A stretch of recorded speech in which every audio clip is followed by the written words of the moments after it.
आज हम आप लोगों को नाइट्रिक एसिड के केमिकल प्रॉपर्टीज़ के बारे में बताने जा रहा है।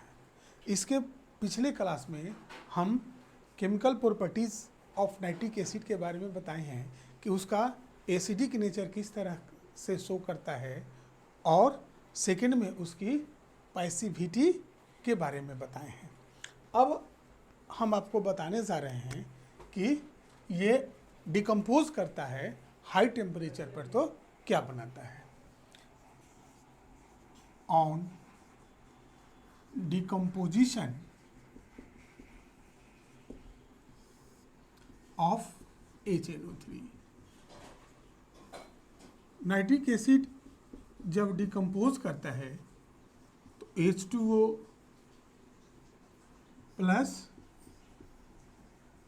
सबसे पहले HNO3 डिकम्पोज करके क्या बनाता है, H2O, NO2 एंड O2। अब देखिए ये होगा 4, बैलेंस करते हैं तो EV होगा 4 और H2O कितना होगा 2H2O। कहने का मतलब होता है कि जब नाइट्रिक एसिड डिकम्पोज करता है तो नाइट्रोजन डाइऑक्साइड ऑक्सीजन और वाटर देता है। सेकेंड में reaction of nitric acid with metals in its different concentration,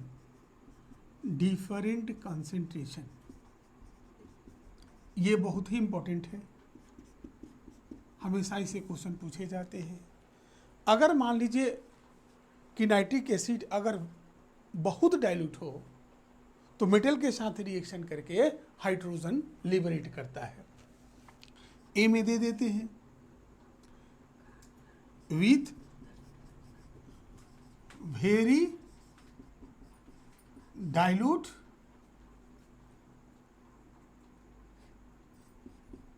nitric acid. बहुत डाइल्यूट हो तो क्या करता है, reacting with metals gives hydrogen। Very dilute याद रखना है, वेरी डाइल्यूट। जैसे Mg है, HNO3 के साथ रिएक्शन करेगा तो MgNO3 whole twice plus H2 बनाता है। तो हम लोग क्या देख लिए कि जब नाइट्रिक एसिड मेटल के साथ अगर वेरी डाइल्यूट कंडीशन में है, मतलब इसका कंसंट्रेशन बहुत कम है, तो हाइड्रोजन लिबरेट करता है। सेकंड मतलब बी में इसका हम लोग देखते हैं विथ डाइल्यूट नाइट्रिक एसिड। इस कंडीशन में जो मेटल, जैसे मान लीजिए कॉपर हो गया या सिल्वर हो गया या मरकरी हो गया, ये क्या देता है, NO नाइट्रोजन ऑक्साइड, NO, इसको हम लोग नाइट्रिक ऑक्साइड भी कहते हैं। नाइट्रिक ऑक्साइड देता है। अब देख लीजिए Cu है, HNO3 के साथ रिएक्शन करेगा, Cu HNO3 के साथ रिएक्शन करेगा तो क्या देता है, CuNO3 whole twice plus NO plus H2। इसमें कौन कौन सा मेटल आ जाएगा, कॉपर, सिल्वर एंड मरकरी। याद रखना है, copper, silver and mercury with dilute nitric acid gives क्या देगा, ये cupric nitrate, nitric oxide and क्या देगा, और H2O। इसमें हम लोग क्या करते हैं, बैलेंस करने में 3 कॉपर 8 HNO3, तो यहाँ पर भी 3 ही होगा। नाइट्रोजन हमारा हो गया कितना 6, तो यहाँ क्या हो गया 2NO, H2O plus 4H2O। Balance देख लेना है क्या होगा, कॉपर नाइट्रिक एसिड के साथ रिएक्शन करके copper nitrate NO plus H2O देता है। इस तरह से हम लोग देख लिए कि with dilute nitric acid copper, silver और मरकरी जब रिएक्शन करता है तो क्या होगा, नाइट्रिक ऑक्साइड का फॉर्मेशन करता है, याद रखना है। लेकिन एक्सेप्शन में क्या आता है कि जिंक अगर रिएक्शन करेगा, इसको याद कर लेना है, एक्सेप्शनल बिहेवियर ये शो करेगा। और जब ये नाइट्रिक एसिड के साथ रिएक्शन करेगा तो क्या देता है, ZnNO3 whole twice plus N2O plus H2O। हम लोग को याद रखना है क्या, यही एग्जामिनेशन में पूछेगा कि जिंक क्या करता है, with dilute nitric acid reaction करके नाइट्रस ऑक्साइड का फॉर्मेशन करता है। लेकिन और जो भी मेटल है वो नाइट्रिक ऑक्साइड का फॉर्मेशन करता है। अब देख लीजिए बैलेंस भी हम लोग कर लेते हैं। 4Zn 10HNO3, इसमें क्या होगा 4ZnNO3 whole twice plus N2O plus 4H2O। यही हम लोग क्या देख लिए कि जिंक क्या होता है, एक्सेप्शनल बिहेवियर शो करता है। इसलिए कॉम्पिटिटिव एग्जामिनेशन में हमेशा किसके के साथ पूछता है कि जिंक जब very dilute dilute nitric acid के साथ रिएक्शन करके क्या बनाता है। तो याद रखना है, नाइट्रेट तो सब बनाएगा, वाटर सब देगा, लेकिन ये सब कौन कौन, copper, silver and mercury nitric oxide का फॉर्मेशन करता है। लेकिन जिंक क्या करता है, नाइट्रस ऑक्साइड का फॉर्मेशन करता है। अब हम लोग सी में देख लें, जब कॉन्सेंट्रेटेड होगा तो विथ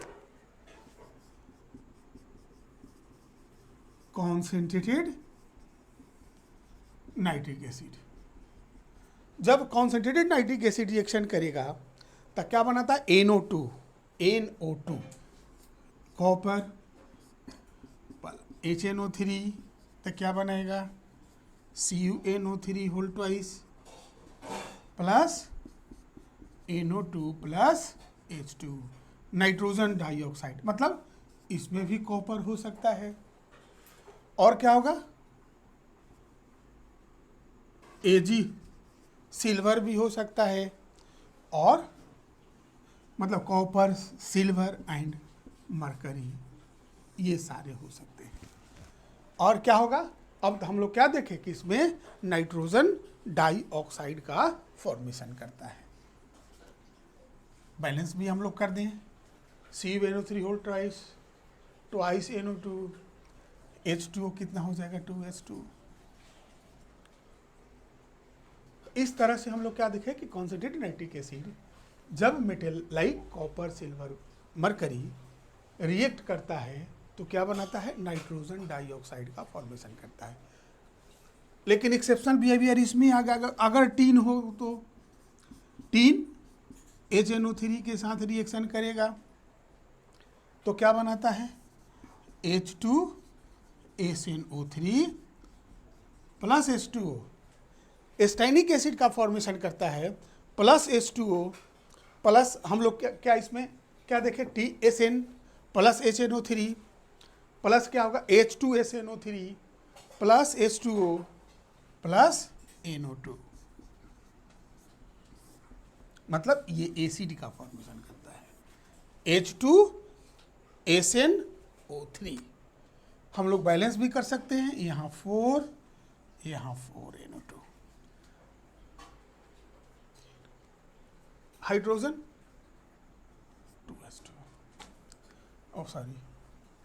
4, मतलब SN 4SNO3 H2SNO3 plus H2O plus 4NO2 का फॉर्मेशन करता है ये।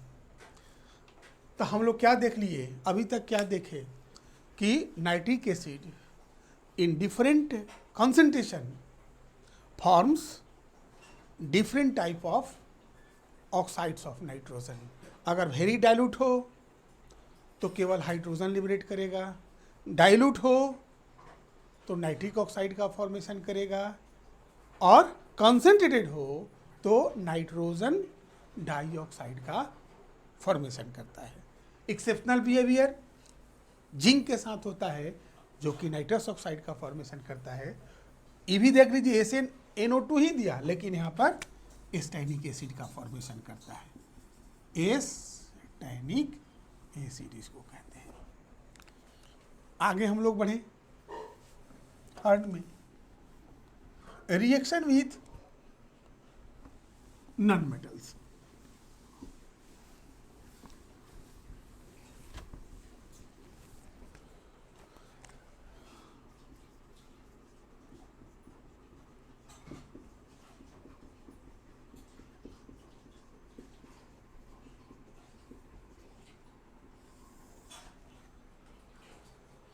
अब देख लीजिए रिएक्शन किस तरह से ये करेगा। ट्वाइस HNO3 ये ऑक्सीडाइजिंग एजेंट के रूप में काम करता है। यहाँ पर twice NO2 plus H2O plus O, यही होगा, नेसेंट ऑक्सीजन देता, यही ऑक्सीडाइज करता है।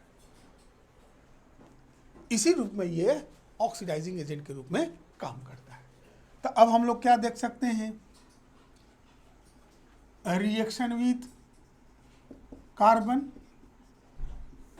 तो कार्बन के साथ ये तो सब में लिखेंगे, तो C+2O CO2 बना दिया। चूंकि यहाँ 2 ऑक्सीजन है इसलिए हमको क्या करना पड़ेगा, यहाँ भी 2 से मल्टीप्लाई करना पड़ेगा। ये कट गया, हम लोग बैलेंस कर सकते हैं कि 4 HNO3 plus C 4 NO2 plus 2 H2O plus CO2, यही इसी तरह से ये ऑक्सीडाइजिंग एजेंट के रूप में काम करता है। तो रिएक्शन विथ कार्बन क्या करेगा, ये कार्बन डाइऑक्साइड के रूप में निकलता है इसे। अब देख लीजिए इसी तरह से रिएक्शन विथ सल्फर।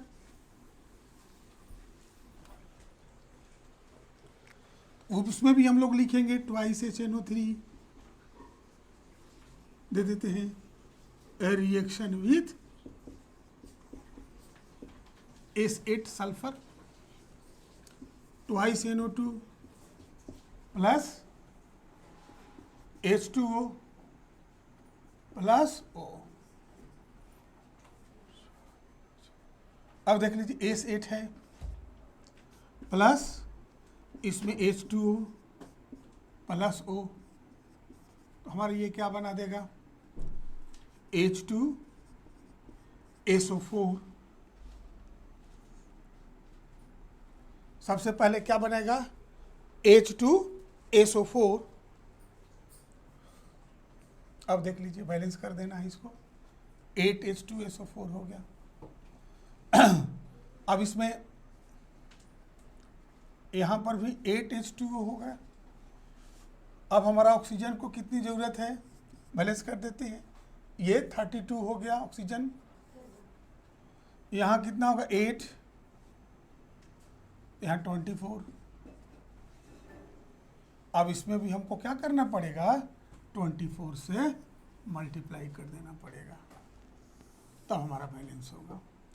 तो कितना होगा, 48 HNO3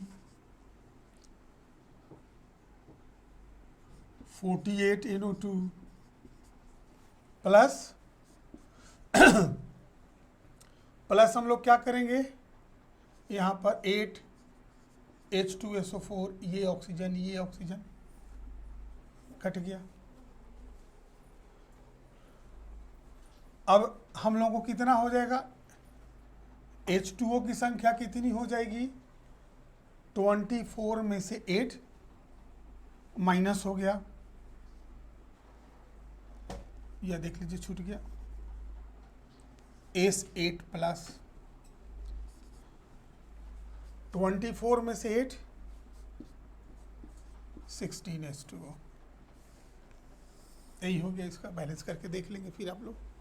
तो इसमें क्या हुआ कि 8 S8 48 HNO3 48 NO2 8 H2SO4 plus 16 H2O।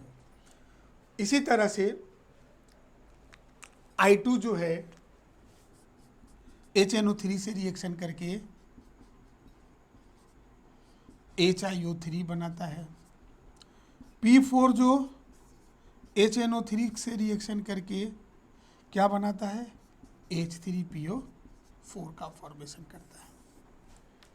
तो हम लोग ये समझ लिए कि किस तरह से नॉन मेटल के साथ ये नाइट्रिक एसिड ऑक्सीडाइजिंग एजेंट के रूप में काम करके किस तरह का प्रोडक्ट का फॉर्मेशन करता है। इसमें कहीं रटने की ज़रूरत नहीं है। सबसे पहले इसको हम लोग देख लेंगे। अब प्लस यही ऑक्सीजन का होगा, नॉन मेटल के साथ आकर ऐड हो जाता है और डिफरेंट टाइप का प्रोडक्ट का फॉर्मेशन करता है।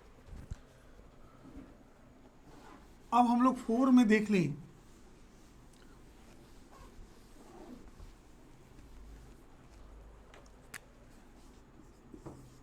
रिएक्शन विथ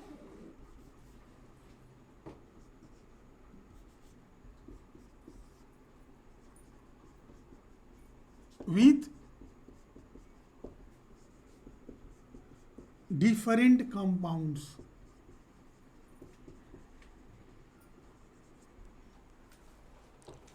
अब जैसे मान लीजिए ए में reaction with H2S,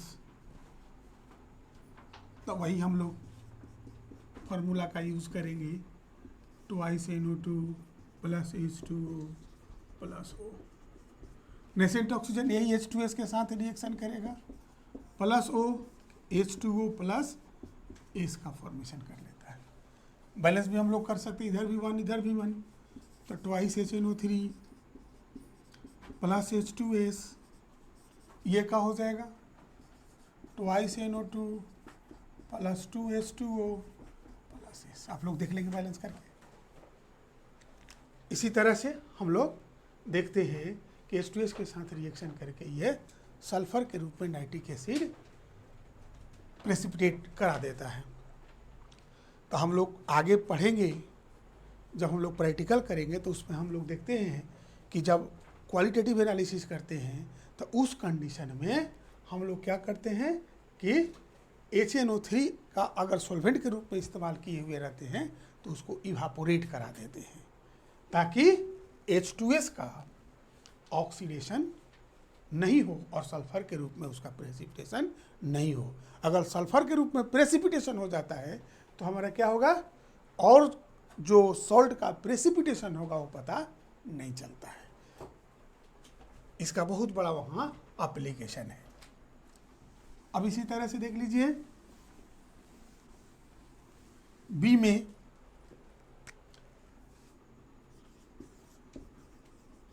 reaction with SO2 HNO3, तो क्या होगा 2NO2 plus H2O plus O। Same type का SO2 प्लस H2O अब प्लस O होता है, तो क्या हो जाएगा H2SO4। इसको भी हम लोग बैलेंस कर सकते हैं। ये ऑक्सीजन कट गया,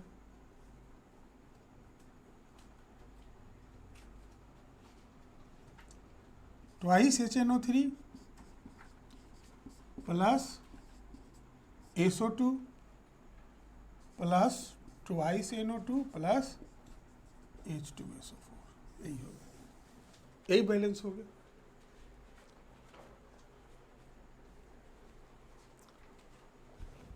सी में reaction with FeSO4 ferrous ferric में कन्वर्ट कर जाता है। सेम प्रोसेस को अपनाएंगे हम लोग, 2NO2 plus H2O plus O। अब देखिए FeSO4 है, ये H2SO4 के प्रेजेंस में रिएक्शन करेगा, ये ऑक्सीजन, तो क्या होगा Fe3SO4 फुल थोराइज का फॉर्मेशन करेगा। यहाँ आयरन 3 है तो यहाँ पर भी हम लोग को 3 करना पड़ेगा। FeSO4 plus H2SO4 sorry Fe3 Fe2SO4 whole थराइज, यहाँ भी क्या हम लोग का होगा 2 प्लस H2O, यही बनेगा ट्वाइस F। अब देख लीजिए सल्फेट बैलेंस हो गया 2 और 1 3, ये 3 हो गया, आयरन 2 हो गया, ऑक्सीजन हम लोग का भी हाइड्रोजन 2 है, यहाँ एक ऑक्सीजन तो H2O हो गया, बैलेंस्ड हो गया। हम लोग इसको ऐड कर सकते हैं कि twice FeSO4 plus twice HNO3 plus H2SO4। अब देख लीजिए twice NO2 plus Fe2SO4 whole thrice plus ये H2O और ये H2O 2H2O। बैलेंस करके देख लेंगे, इस तरह से होता है। अब हम लोग आगे बढ़े, ये तो समझ लीजिए कि फेरस सल्फेट को किस तरह से नाइट्रिक एसिड फेरिक सल्फेट में कन्वर्ट कर सकता है। अब 5th में देखते हैं, कभी कभी एग्जामिनेशन में पूछ देता है नाइट्रेट टेस्ट के बारे में। NO3 माइनस का किस तरह से हम लोग टेस्ट करते हैं, HNO3 का। तो हम लोग क्या करते हैं कि FeSO4 ferrous sulphate freshly prepared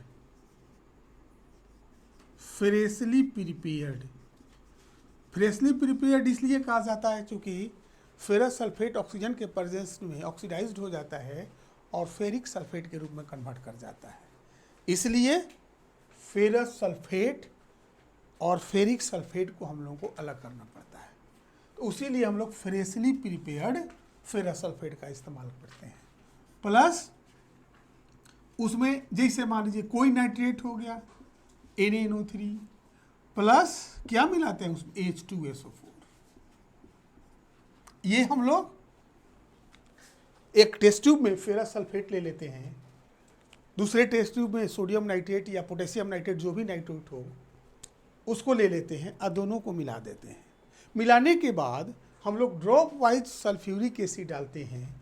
तो हम लोग क्या देखते हैं, अगर मान लीजिए यही टेस्ट ट्यूब है तो टेस्ट ट्यूब में मान ये मिला दिए, ये हो गया मान लीजिए सोडियम नाइट्रेट, ये हो गया फेरस सल्फेट, मान लीजिए दोनों मिला हुआ है। तो दोनों के जंक्शन पर इस दीवार के सहारे हम लोग H2SO4 ऐड करते हैं ड्रॉप वाइज। तो ये देखते हैं कि बीच में एक ब्राउन रिंग बन जाता है, इस तरह का रिंग, ब्राउन रिंग का फॉर्मेशन होता है दोनों के जंक्शन पर। इसका फॉर्मूला होता है FeH2O5NO, यही होता है फॉर्मूला 2+ या SO4 कर सकते हैं। यही ब्राउन रिंग का फॉर्मूला होता है इसका, जो दोनों के जंक्शन पर बनता है, मतलब नाइट्रेट और सल्फेट के बीच में जब हम लोग H2SO4 इसमें ऐड करते हैं तो इसी से हम लोग नाइट्रेट टेस्ट भी कर सकते हैं। अब देख लीजिए, तो कहने का मतलब होता है कि कोई भी नाइट्रेट का टेस्ट हम लोग इस तरह से कर सकते हैं कि अगर कोई कंपाउंड में नाइट्रेट प्रेजेंट है तो इसको हम लोग रिंग टेस्ट भी कहते हैं, रिंग टेस्ट। यही ब्राउन रिंग का फॉर्मेशन होता है, इसीलिए हम लोग इसको रिंग टेस्ट कहते हैं। तो अब आप लोग समझ गए होंगे कि नाइट्रेट का टेस्ट किस तरह से हम लोग करते हैं लेबोरेटरी में, कि मतलब अगर नाइट्रेट प्रेजेंट है, चाहे नाइट्रिक एसिड में हो या कोई कंपाउंड में हो, तो किस तरह से उसका हम लोग टेस्ट करेंगे। अब 6th में आ जाए हम लोग। एक्वा रेगिया एक्वारेगिया क्या होता है? एक्वारेगिया होता है कि अगर 3 HCl और 1 HNO3, मतलब 3:1 का रेशियो में, 3:1 का रेशियो में क्या रहेगा? 3 में क्या रहेगा? HCl और 1 में क्या रहेगा? HNO3। मतलब 3:1 में अगर HCl और HNO3 को मिलाते हैं, उसी को हम लोग कहते हैं एक्वारेगिया। एक्वारेगिया। अब देखिए इसमें होता रियल में क्या है कि जितना भी नोबल मेटल्स कहते हैं, जैसे गोल्ड कहते हैं, प्लेटिनम कहते हैं, नाइट्रिक एसिड में सॉल्युबल नहीं होता है। लेकिन जब ही एक्वारेगिया, मतलब इस अनुपात में नाइट्रिक एसिड और हाइड्रोक्लोरिक एसिड को लेते हैं तो क्या होता है? वो उसमें घुल जाता है, चाहे गोल्ड हो या प्लैटिनम हो, तो हम लोग उसमें भी नाइट्रिक एसिड का इस्तेमाल करते हैं। अब देख लीजिए फॉर्मूला, अगर रिएक्शन देख लीजिए, गोल्ड है, हम लोग क्या करते हैं? 4H प्लस, ये कहाँ से आ गया? एसिड से आया, प्लस इसमें NO3 माइनस है, और क्या हो गया? 4Cl माइनस हो गया। ये गोल्ड को हम किस में डाल दिए? इसी एक्वारेगिया में मिला दिए। मिलाने के बाद हमारा क्या बना? NO प्लस H2O, ये नाइट्रिक ऑक्साइड H2O और AuCl4 माइनस का फॉर्मेशन करते, यही सॉल्युबल होता है। तो एक्वारेगिया में हम लोग क्या देखते हैं कि जो वो नोबल मेटल्स होता है वो उसमें घुल जाता है, लेकिन नाइट्रिक एसिड में वो सॉल्युबल नहीं होता है। अब हम लोग इसका एप्लीकेशन देखिए कहाँ कहाँ है, या यूजेस हम लोग कह सकते हैं, वही जरूरी होता है। यूजेस ऑफ HNO3, सबसे पहला इसका यूज कहाँ होता है? अमोनियम नाइट्रेट नाम सुने होंगे, जिसका फर्टिलाइजर के रूप में हम लोग इस्तेमाल, H4NO3। दूसरा हम लोग बेसिक कैल्शियम नाइट्रेट, ये भी फर्टिलाइजर के रूप में इस्तेमाल करते हैं। ये दोनों के फॉर्मेशन में नाइट्रिक एसिड का इस्तेमाल करते हैं। बी में TNT, ट्राई नाइट्रोटोलुइन, जो कि विस्फोटक के रूप में इस्तेमाल होता है, एक्सप्लोसिव के रूप में इस्तेमाल होता है। इसके प्रिपरेशन में हम लोग नाइट्रिक एसिड का इस्तेमाल करते हैं। सी में क्लीनिंग एजेंट के रूप में, स्टील का अगर क्लीनिंग करना हो, सफाई करना हो, तो उस कंडीशन में हम लोग नाइट्रिक एसिड का इस्तेमाल करते हैं। डी में as lab reagent, lab reagent अभी हम लोग पढ़ चुके हैं कि किस तरह से क्वालिटेटिव एनालिसिस में क्या करते हैं, नाइट्रिक एसिड का सॉल्वेंट के रूप में भी हम लोग इस्तेमाल करते हैं, तो लैब रिएजेंट के रूप में इसका इस्तेमाल करते हैं। और क्या होता है? ई में हम लोग क्या देखते हैं? ट्राई नाइट्रोग्लिसरीन, ये भी एक विस्फोटक है, एक्सप्लोसिव है, उसके प्रिपरेशन में भी हम लोग इस्तेमाल करते हैं इसका, ट्राई नाइट्रोग्लिसरीन। इसके प्रिपरेशन में भी हम लोग नाइट्रिक एसिड का इस्तेमाल करते हैं। इस तरह से हम लोग देख लिए कि नाइट्रिक एसिड का मेथड ऑफ प्रिपरेशन क्या है, इसका फिजिकल प्रॉपर्टीज़ क्या होता है, इसका केमिकल प्रॉपर्टीज़ क्या होता है, इसका यूजेज क्या है, ये सारी चीज़ हम लोग इसमें समझ लिए। बस आज इतना ही। थैंक्स।